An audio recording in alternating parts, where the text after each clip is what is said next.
Hey boys and girls, let's review story elements. At school, we learned about different story elements in the books that we read. For example, the people or the animals in the story are the characters. The place where the story happens is the setting.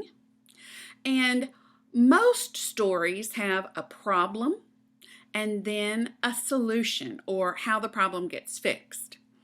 My idea is for you to read a book or listen to a book being read to you, and then draw and or write about the characters, the setting, the problem, and the solution.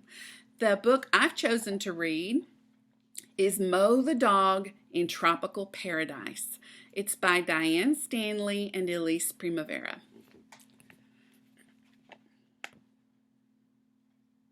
This book is about something that we definitely cannot relate to right now, and it's cold weather. All right, let's see. Mo the dog was cold.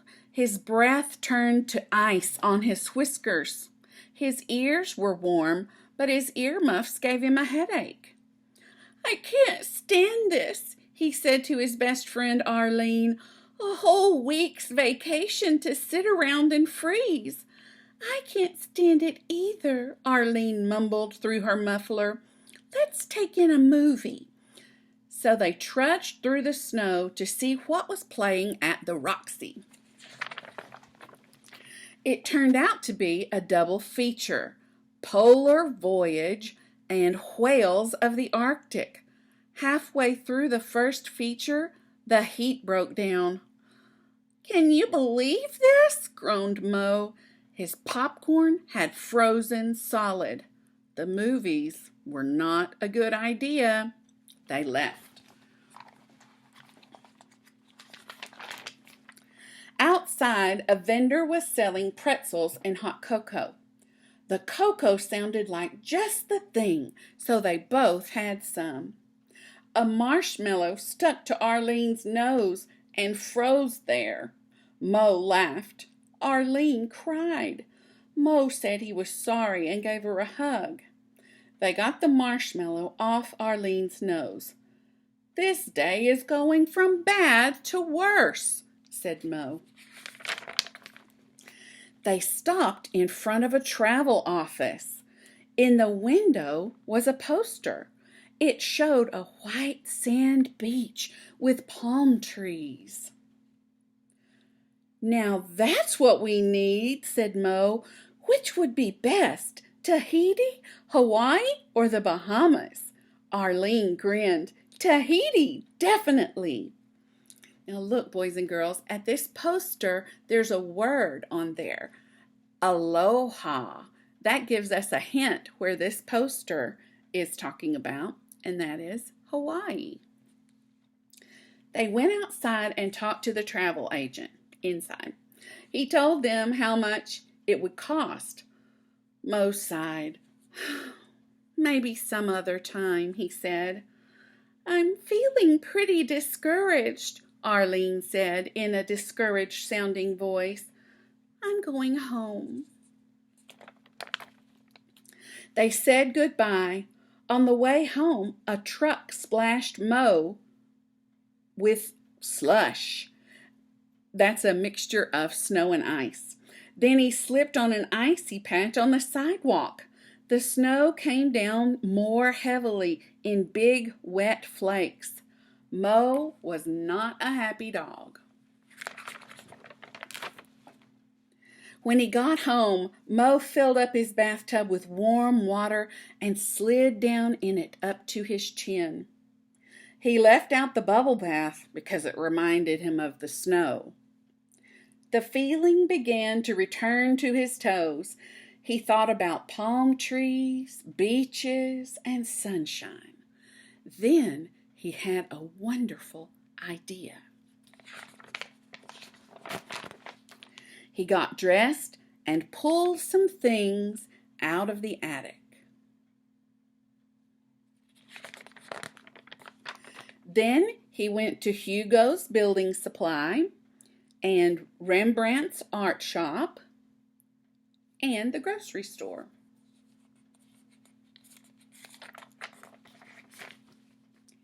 He worked late into the night.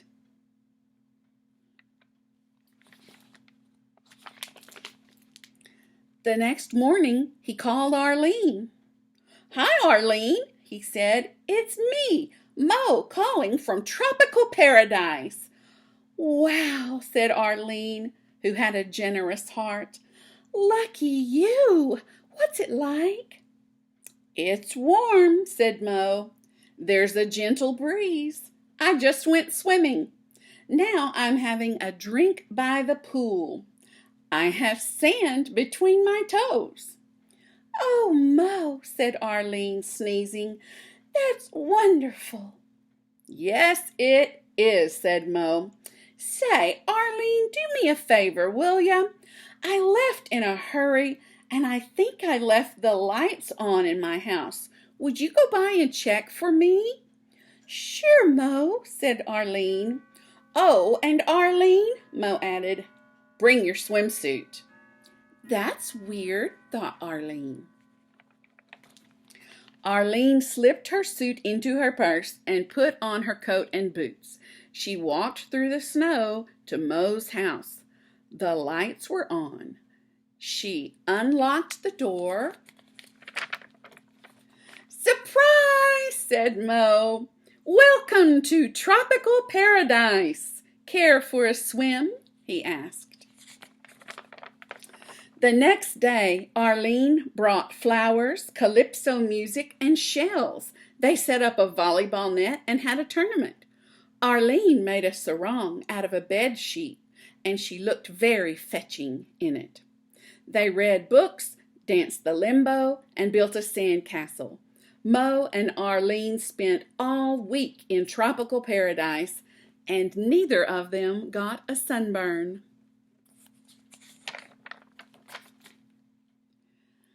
"Where shall we go next year?" asked Arlene when the week was up. "Egypt," said Mo. "I've always wanted to see the pyramids." "Swell," said Arlene. "Let's save the sand."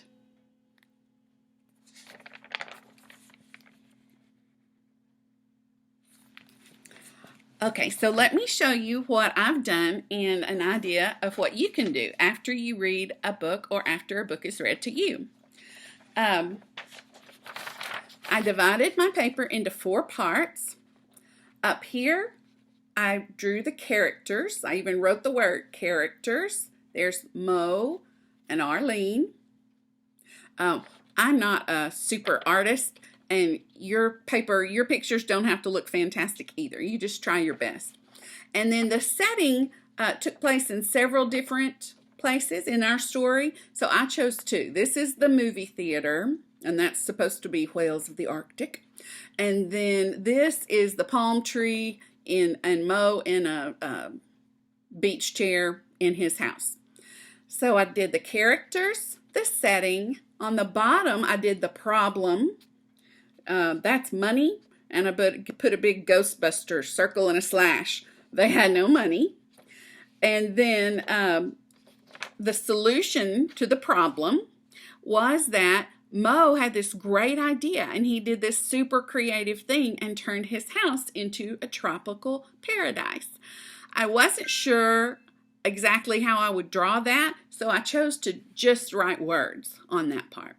So when you're reviewing the characters, setting, problem, and solution, you can either draw pictures or write words or do both.